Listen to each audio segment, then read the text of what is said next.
Meron tayong i-check ngayon at share sa inyo na Mitsubishi Strada na 2015 model, no. May pre-owned pa siya pero kulang siya ng konti, no. So halimbawa sa 100% na nasa 70 na lang yung kanyang karga. At may lamig pa siya sa loob pero half na lang, no, sa mga dito na lang na side. So dito sa kabila na ducting, bitin yung kanyang lamig.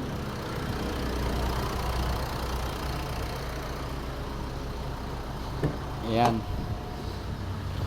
So pag kulang ng preo, no, mahina yung doon na ducting, dalawa, bitin siya sa lamig, tapos dito malamig pa pag mahina yung pagkulang na ng preo, no. So gusto ni sir na i-check na lang natin to para isang gawa kasi from since sa pagbili niya, no, so hindi pa na linis or na cleaning yung evaporator niya.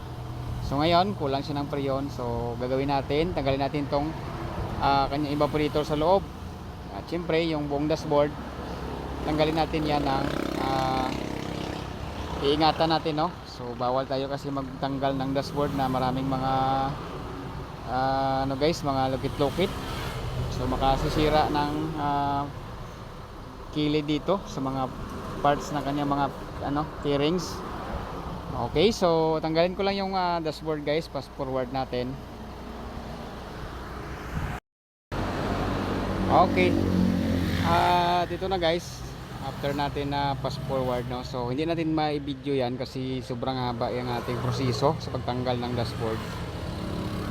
Ayan, so wala tayong video. Then yung ating kailangan ng malaking memory para ma-video natin. So no need naman yan guys, no, kasi yung target natin dito is yung ma-share natin kung anong problema ng kanyang unit sa aircon. So target natin ay ang kanyang evaporator. Yan, so next natin na tanggalin itong blower kasi magkasama yan sila sa blower at saka yung sa housing ng evaporator. So sa pagtanggal, bali buo yan.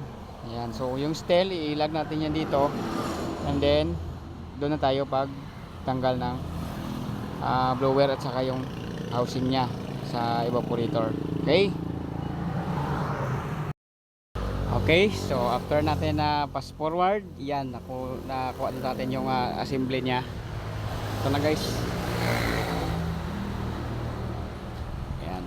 Okay, so buksan na natin yung evaporator para makakuha na natin, para mailigtis.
Isa hindi siyang kulay yellow.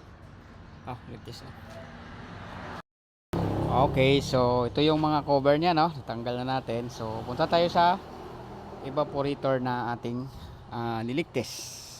Okay, talan tayo dito. Ayan. So sa pagtanggal kanina, no, may tinuro ako na kulay yellow. So confirm talaga guys, may leak. Ang kanyang leak sobrang liit. Yan, no, liit na mga bubbles niya.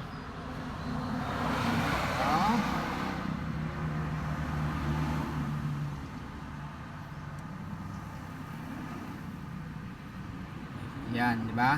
So parang usok yung kanyang bubbles. Kanyang leak, ano siya? Yan. Marami.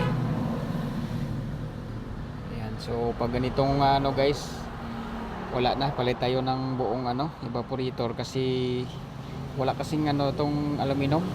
Parang wala siyang year lifespan, depende sa kanyang kondisyon. Pag medyo gabok na, no, wala na talaga.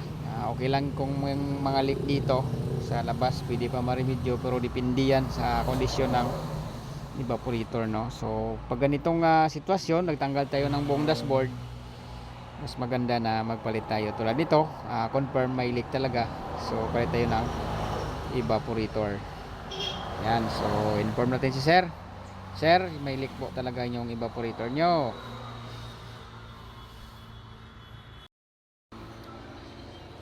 Okay, so ito na yung ipapalit natin na evaporator na bago.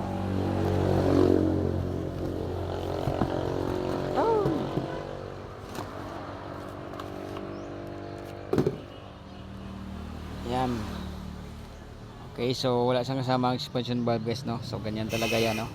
Yung stock niya na expansion valve do, no, ilipat na natin dito. Tapos medyo i-align pa to ng konti kasi yung tabingi yung ano niya, posisyon, no. Ayan.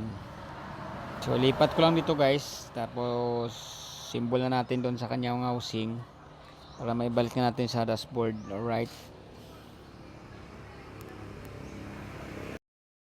Okay, so ayan guys, no. After natin ma-symbol yung mga housing ng evaporator sa kayong dashboard, ibalik tayo natin. Ayan, so di natin ma-video isa-isa, no. At least na-share natin yung kung ano yung sira ng unit or ginawa natin dito sa unit ni sir, no.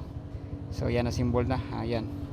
So kung kanyang filter, balik lang natin kasi bago naman. Kaya di pa natin na-ibalik yung compartment kasi may filter pa tayong ibalik dyan yung kanyang binili kasi bago naman. So only the evaporator lang yung pinalitan natin dito. So start na natin. Okay, punta tayo dito para ma-start na natin. Okay, so may preon yan guys.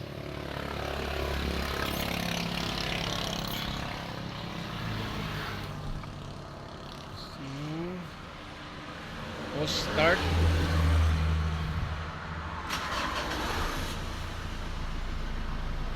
Ayan, so tips ko lang guys, no. Bago kayo mag-backlash ng dashboard, always natin i-check dito yung mga magic eye. May nakailaw ba or wala? Kasi minsan di natin ma-imbitar, no. Merong mga after maibalik or bago baklasin, so may ano na siya, iilaw. So dapat pag hindi pa na-baklash, may ilaw na, no, inform muna ninyo si customer para ma-aware tayo dito sa ano guys, no. So good yung ating ano, bali nakailaw is pinto, din yung handbrake lang, no. Okay, on tayo dito. Saan ba to? Auto. Ayan, ka-auto siya. Okay, so saan ba yung pan speed? Dito ang pan speed. Ayan, malakas na. So temperature, lagyan natin sa 19. Ibahin natin yung naka-auto kanina.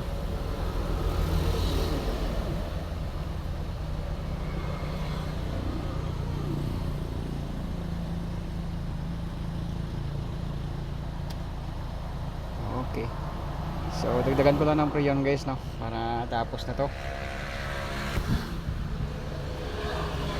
Okay, Okay, so yan, dagdag na ko ng preyon. Okay, so good na po yung unit ni sir. Tapos na natin maiuli, may ano yung dashboard din, yung evaporator, no, bago na rin, no. So yun lang guys ang ating mai-share dito.